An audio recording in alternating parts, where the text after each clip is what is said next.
It's not in my nature to be controversial. I am a peacemaker at heart. I don't like confrontation.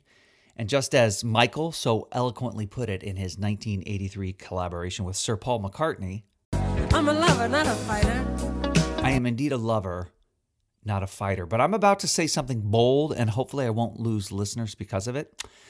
Other than one being for a man and the other being for a woman, what is the difference between perfume and cologne? Seriously, if a woman wears a scent, it's perfume. If men do it, it's cologne. And that has always bugged me. Men wear jeans, women wear jeans. Women use shampoo, men use shampoo, but this whole perfume cologne thing has really got me wound up. In a show of protest, I'm going to stop using both words. I feel like that's the smartest way to handle this. And if someone is wearing a scent that I like, I'll say, I like your smell. Where can I buy that smell? Nope, that sounds terrible. Forget it. Hello and welcome to another episode of Podfulness. Let's get started. Our guest today on the podcast is Gemma Corella. And Gemma is someone that I met a few years ago, and I just liked her right away. You know how it is when you meet someone and you just have that connection and you feel like you can goof around and they get your sense of humor and you have similar interests. And it doesn't matter if you're from the same generation or not, you just click. And that's how I feel about Gemma. Gemma was born in Mexico. She lived in Arizona. She attended school in Arizona, and now she lives in a big Midwestern city. I'm going to keep you in suspense as to what town that is. And she's going to talk about her favorite podcast, one that could easily give me the creeps, but it's one that she says helps her to be more aware of her surroundings. So she's using it for good. All right, I'm going to leave it at that. I believe it is time for us to bring Gemma into the conversation. So what do you say? Let's get to it. My name is boring. Sometimes people spell it with a C, sometimes people spell it with a K, but people always pronounce it correctly. Mark. On the other hand, you have a super cool first name, Gemma, but you spell your name how, Gemma? Gemma. And so how many times out of 10 do people call you Gemma or Gemma? Like 9 out of 10. Okay. So Gemma means what in Spanish? It means beautiful stone. Oh, it means beautiful stone. Do you have a favorite beautiful stone? Not really. I do not. I guess if diamonds count, that would be it. Does it bum you out that you have the name Stone in your name translated? No, I wish I did have a more bilingual name though, that could just translate easily between English and Spanish. Right. Like if you could trade your name, what would you trade it for? Emma. Emma. Oh, that makes more sense. Well, look, being a Mark is super boring. Sometimes people get my last name wrong and I don't correct them. Like if I'm checking into a hotel, if they pronounce my last name wrong, it doesn't bother me. So does it bother you when people mispronounce your name? No, not at all. Yeah. I Fair enough. rarely correct people unless I'm gonna see them again and actually build a friendship and they're gonna be like closer to my life. I do say, oh, it's Gemma. But if it's just one time thing, I don't really care. Have you ever dated someone and you just never corrected them at the beginning of the relationship and you had to suffer through them always calling you Gemma? No, Okay. no. Good. So Gemma, I don't know you as well as some of my other guests. So this is exciting for me because we work together. We've met each other. But what is something that you want me to know about you? Let me think. Well, I was raised in Mexico. I don't know if you knew that. I did know that. Yep. I lived in a border town, so it was pretty fun to have that like bilingual, bicultural feel growing up. I would actually cross the border every single day since kindergarten through senior year in high school to go to school in the US. No Um, kidding. yes. So I had a long commute every morning. So I'm a morning person. And I would cross the border every day because my parents wanted me to go to school in the US, learn English. But the funny thing is, everyone in my school did the exact same thing. Everyone was Mexican and everyone would cross the border every day. So we would all speak Spanish the entire time. Our teachers would speak Spanish. So I didn't really, some of my classes were in English, but the socializing aspect of like speaking in English didn't come until college. So how did that work? Did you go to a public school or was No, it a I went private to school? a private Catholic school. Yes. Wow. So how long did it take for you to get from your house to your school in the States? So I have global entry. I've had it for a long time. So that's like a TSA pre-check for the border, right? So Okay. that's really a way faster thing. So once they invented basically global entry, it was probably an hour commute with like standing in line. But before that, before global entry, it could be like a 3 hour thing, like 2 hour Oh my thing. gosh. Especially during the holidays and like peak season, stuff like hmm that. So how far distance wise was your house in Mexico from your school in the United States? Oh, I'm not really sure. I think it only took me like 10 minutes to go from my house to the border, then from the border to my school, probably like 15 minutes without counting the actual standing Right. in line. hmm So clearly there was no difference in weather, right? There was no difference in seasons. But what is the big cultural difference? Even though that's only 25 minutes apart, how would you describe the cultural differences, or were there any? Um, I would say basically culture wise, not that many because it's a lot of Mexicans that also live in like Nogales, Arizona. hmm When I did see like more of a culture shock is Tucson, which is just an hour away. Right. So that's where there's more like American people. Um, but you could just see it right away, just crossing the border, how much cleaner it is, how much safer it is. You can see the street signs, the stoplights, everything's so much different. And the second you cross to Mexico, it's like a total mess, everything. We Is don't it a have like the street lights don't work. There's not really streets. Everyone just drives around like crazy everywhere. So Oh, isn't yeah. that something? So did you go to college in Tucson? Yes. You're a U of A gal?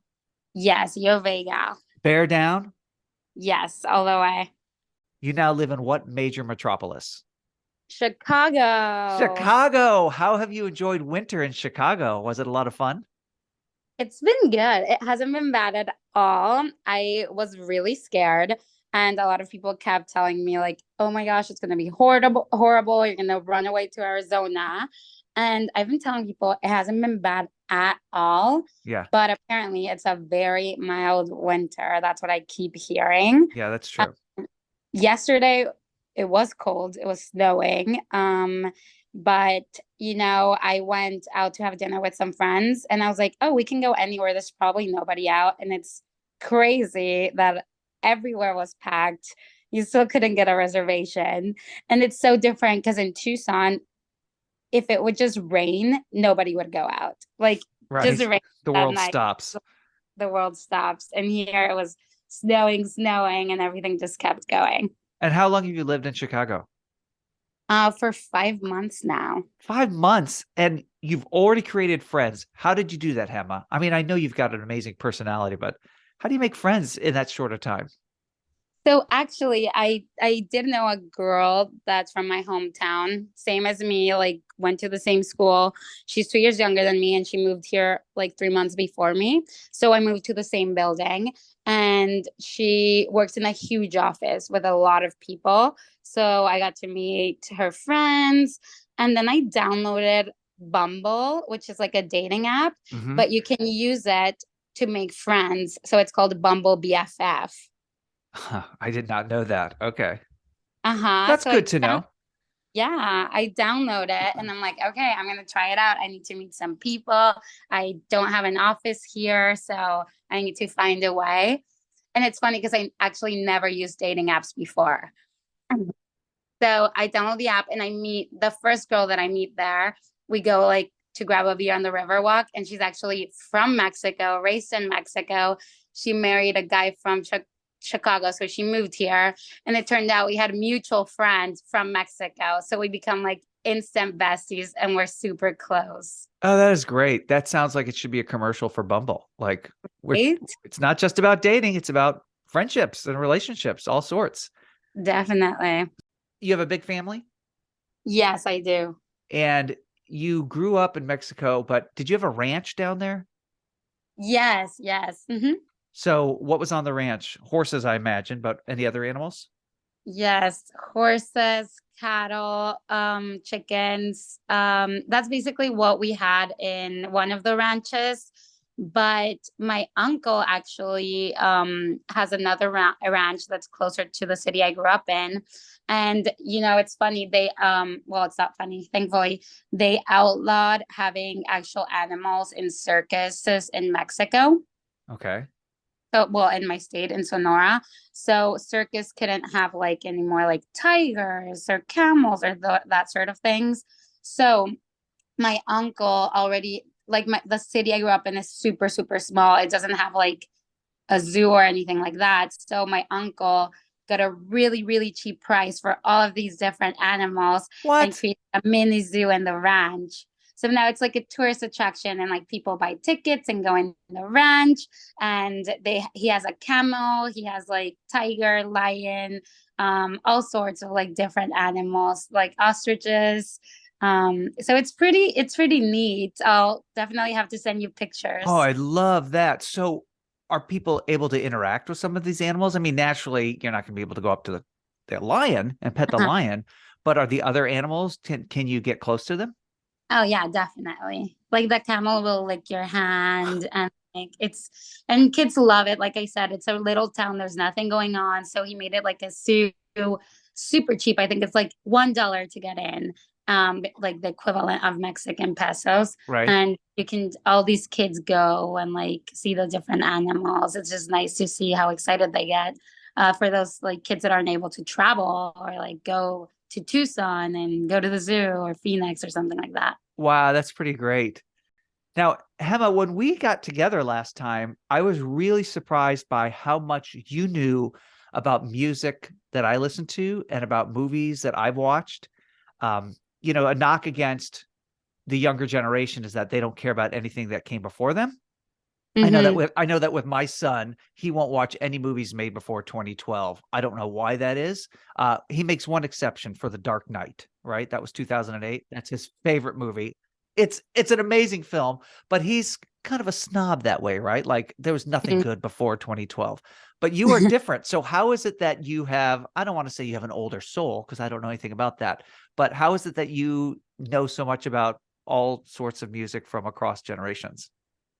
Um, it's funny. My ex-boyfriend used to say the same thing. He would always be surprised because he's American, and he would be surprised by all the, like the movies and music that I knew because he was like, "You grew up in Mexico. How do you know all this?" And my dad definitely had a lot to do with that. My dad did the same thing. He went to the same school as I did growing up. He would cross the border. Ah, okay. So he was had a lot of American culture in him. Mhm. So when we were growing up, we would go on these road trips. He would play all of these music, like the entire album of Kiss, AC/DC, like make us watch like old American films. So I think that's what happened, really. He was a big influence on that. Well, you do listen to podcasts, and I know we're going to talk about one of your favorites. We're going to Mhm. talk about one of your favorites, but it's one I've never heard of, and we'll do so right after this break. Podfulness. This episode of Podfulness is sponsored by Teo Cruz. Friends, are you interested in having a good, uninterrupted night of sleep? I bet you are. I had trouble falling back asleep last night. I had an earworm running through my head. Dynamite, the song Dynamite from 2009. Why, Lord? Why? At all costs, avoid thinking about this song before bed tonight. It ranks right up there with As It Was by Harry Styles or the theme song to Succession. I don't know how earworms work, but they work, they stick, and I can't stand it. So, what do I do about it? I throw my hands up in the air sometimes, saying, Ayo, gotta let go. Oh, I wish I could, Teo Cruz. I wish I could. And now, back to the show. Let's Not Meet is the name of your favorite podcast. And I have to tell you, I have not listened to it. I did not look it up, but I want to try to guess what it's about. All right? Okay, let's do it. I think it's about guests that come on and they talk about their horrible first dates with people that they wish they had never met through dating apps. Is that close? It's close. It's Okay, close. okay. This is my second guess. Ready? Okay. It's a show that promotes a vegan lifestyle and promotes only vegetarian meat alternatives. And meat is spelled MEAT. So let's not meet. Is that correct? No, but that's hilarious. Okay. All right. I don't think I ever listened to that show. No, that sounds like a terrible show, my version. All right. So tell me about Let's Not Meet. What is it all about? How would you describe it? Okay, so Let's Not Meet. He actually doesn't have guests. Well, sometimes he does, but it's other writers. But basically, people write in and tell him about like horrible stories that have happened to them, either on dating apps or just like things like, oh, I was walking to my house after school when I was in college and like this guy followed me to my dorm, or just like all these crazy stories. And basically, at the end, it's like, after every story, it's like, let's not meet. Like, horrible hooded guy following me through the street at 10 at night. Let's not meet. So it's all about like these different stories that people write in, and he basically reads them. And it's probably like 10 stories per episode. Sometimes it's really? Okay. Yeah, short stories just about like crazy things that go on. And sometimes like I think I like it because it keeps me aware and just like to be smart and to be careful and not to be so relaxed when I'm walking alone home and things like that. So I love it. Does it scare you though? I mean, it's great to be aware, but does it make you want to stay in and never go out? Not really. It's crazy because I'm actually like I get scared really easily. I don't watch scary movies. Mm-hmm. I literally don't, because I won't sleep for days. But the things that I'm like really scares me are like paranormal things, ghost things. But I love like serial killers, thrillers. I love that. Those things don't scare me. I don't know why. So these Let's Not Meet, I love it. It's just interesting to know what happens all around. And it's not only in the US, like stories from Mexico, Australia, like Europe, everybody writes in. So are some of them paranormal? I mean, how does he fact check on whether these stories are true or not, or it's just people making up stuff to get on his show? Well, yeah, that could be true. I don't think, maybe people make things up, but none of them it's paranormal. It's like real things, supposedly. So tell me a little bit about the host, because I looked up his name. His name is Andrew Tate, but it's not that Andrew Tate. Right? No. That Andrew Tate is a totally different one that I'm thinking of. But his name is Andrew Tate. And do you have any background on him? I don't know much about him. I know he hosts, he also has other podcasts that are kind of related to this one. I think he does have like a paranormal podcast, but this is the only one I listen to. Okay. So if I'm understanding, every week, is it weekly? Yeah, every Sunday night. Every Sunday night, he comes on and he just reads people's stories. Yes. Does he add any embellishments to it? Does he process it with the audience, or is it just really him just reading the stories? No, he does like change the language a little bit. Like he edits the stories, but like not the story itself, just like the language and everything to make it more like interesting and detailed. He does that at the end like of the podcast. And is there music? Are there sound effects? Does he dress it up a little bit? Yes, there's like music and like you can hear it get weird and dark and you're like, what's going to happen? Okay. So he's definitely telling stories, not just reading stories. Like it's a whole. So when you're doing this, are you able to multitask, or are you really just focused in on the stories? I have to be focused. So I need to be driving or doing something else. If I'm like trying to work, or I can be driving or cleaning when I'm listening to it and I get really into it. But if I'm working, I totally zone out and do not pay attention to the podcast and have to restart it. Is there ever a story where the ending is horrible? Like, does everybody survive, hopefully? Yes, I think that's why I like it. because everybody survives. So because they're all telling a story, I think that's why I like it more than the other murder podcasts I listen to, because I listen to a lot of other Oh ones. boy. Okay. And the other ones just keep me like, there a lot of them are just unsolved. So that's the ones that I don't like. I'm like, I don't like that. I don't like that it just unsolved forever. Right. So that's, I think, what I like most about this one. That's why it's my favorite. Now, does he have a sense of humor, the host of the show, or is he pretty dry? I think it's pretty dry, I would say. Okay. And how did you find out about this? Just because it was recommended to you because you're listening to all sorts of murder related podcasts? Yes, literally. It was just recommended to me and I was like, okay, I'll try it out. And then I actually liked it a lot. Is it usually the same format or does he mix it up with guests being on with him the entire show?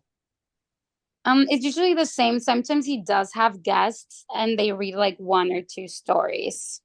So do you think about these stories throughout the week? You hear them on a Sunday night or Monday or whenever you listen, and then do you find your mind goes back to them? Sometimes if one really traumatizes me, sometimes they're not scary at all. It's just like, oh, somebody followed me in my car when I was driving, blah, blah, blah, like something not that. But when it's really traumatizing, like I was camping and this happened and this happened, I'm like, okay, I'm never gonna go camping. I've never gone. And Yeah. this podcast has completely taken that away from me. Oh my gosh. And if you do that, you're going to do it with friends. Probably, Yeah, right? I don't think I'll ever go. I don't think I will be able to do it. So do you find that these stories that he tells, it mostly happens at night or is it happening in the day and the night? I think mostly are at night. Okay, so there's the Mm. lesson. There's the lesson there. If it's dark out, stay inside, right? Yeah, don't go out. So what type of person would like this podcast? Well, I think people that are like really into like thriller or like those murder podcasts, that I think a lot of people are. They Actually, are. You're right. one of my coworkers where we work at recommended me the first murder podcast that I got really into. Yeah. And it's called, what's it called? My Favorite Murder. And that one's like comedy and murder. So she Okay. got me into it. And then I started listening to all these other ones, which led me to Let's Not Meet. Right. Mhm. Well, I'm not sure I'm going to check it out. I feel like it would give me bad dreams, but I will. For you, I will. I'll make sure that I listen in the morning so I have all day to get over the trauma of listening to that show. And you listen to it, what, on Apple? Do you listen on Spotify? Spotify, but it's all over the place. Okay, so that's Let's Meet. So anyone that listens to this podcast knows that I like to have some fun and games with the guest. And since you are someone that I connect with in regards to streaming shows and popular movies, I know you know your pop culture. So what I want to do, though, is give you a test about pop culture that happened before you were born. So real quick, Gemma, what year were you born? 1995. 1995. Okay, excellent. Now, do you know what the Muppets are? You're familiar with Muppets, aren't you? Not sure. Are you familiar with Sesame Street? Oh, yes. And you know the puppets like Kermit the Frog and Fozzie Bear. Have you ever heard of these characters? Oh, yes. Okay, so that's a Muppet. And are you familiar with punk bands?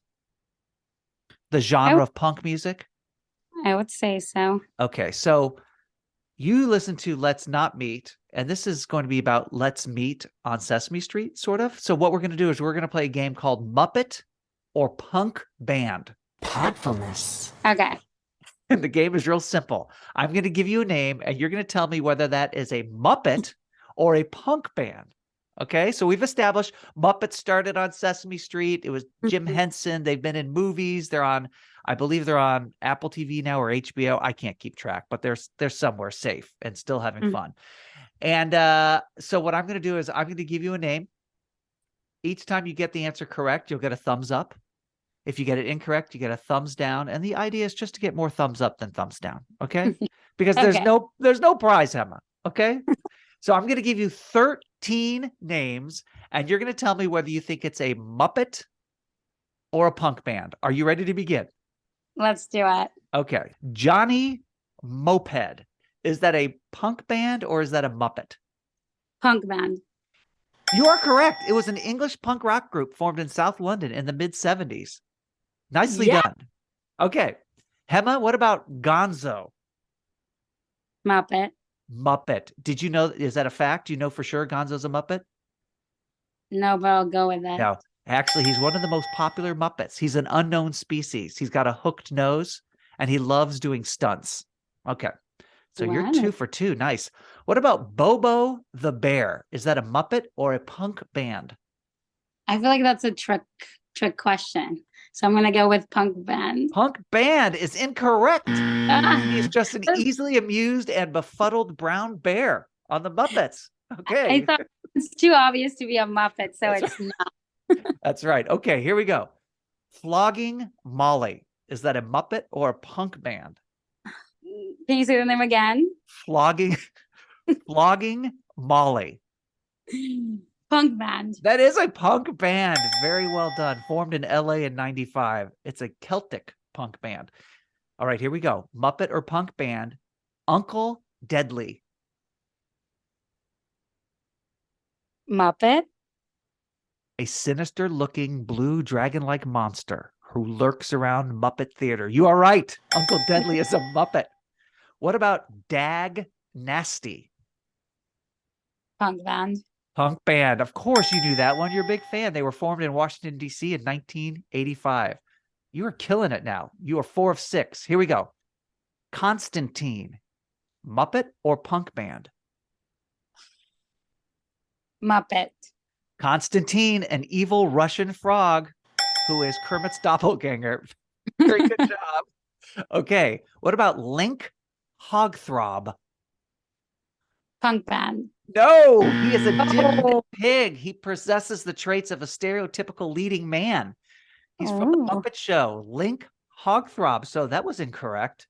Gemma, you're disappointing me now. What about Foo-Foo? Is Foo-Foo a Muppet or a punk band? Oh, I'm scared now. I'll go with Muppet. Foo-Foo is a Muppet. That's Miss Piggy's dog. Great job. All right. What about Mr. Poodle Pants? Is Mr. Poodle Pants a punk band or a Muppet? I would hope it's a Muppet. It is a Muppet. He's an eccentric fashion designer. All right, we've got 3 more, Gemma. Here we go. Fang. F-A-N-G. Fang. Punk band. Punk band. American hardcore punk band. That is exactly right, from Berkeley. 2 more. Screeching Weasel.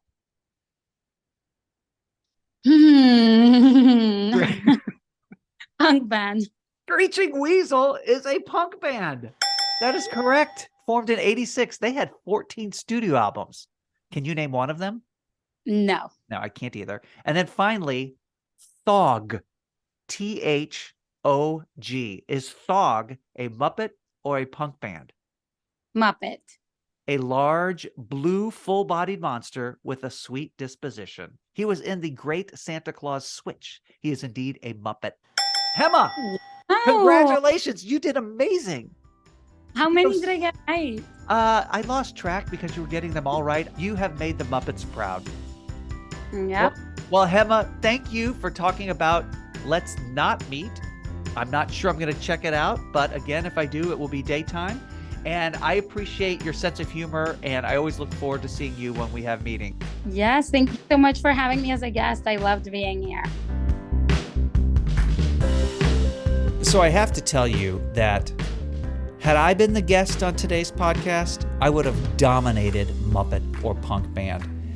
A little something about me. Growing up, I wanted to be the next Jim Henson. I wanted to host my own children's television program. I wanted to write for children's television. I wanted to be a part of that because I just thought Jim Henson was the greatest. I loved his creations. I loved the worlds that he would build. And so it was such a joy to play Muppet or punk band with Gemma.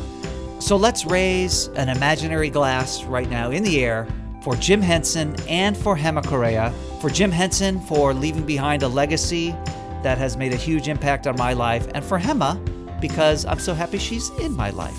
Okay? Wasn't that sweet? It's all true. So please connect with me via Twitter or Instagram. The handle is @Podfulness. And I will see you next time right here on Podfulness.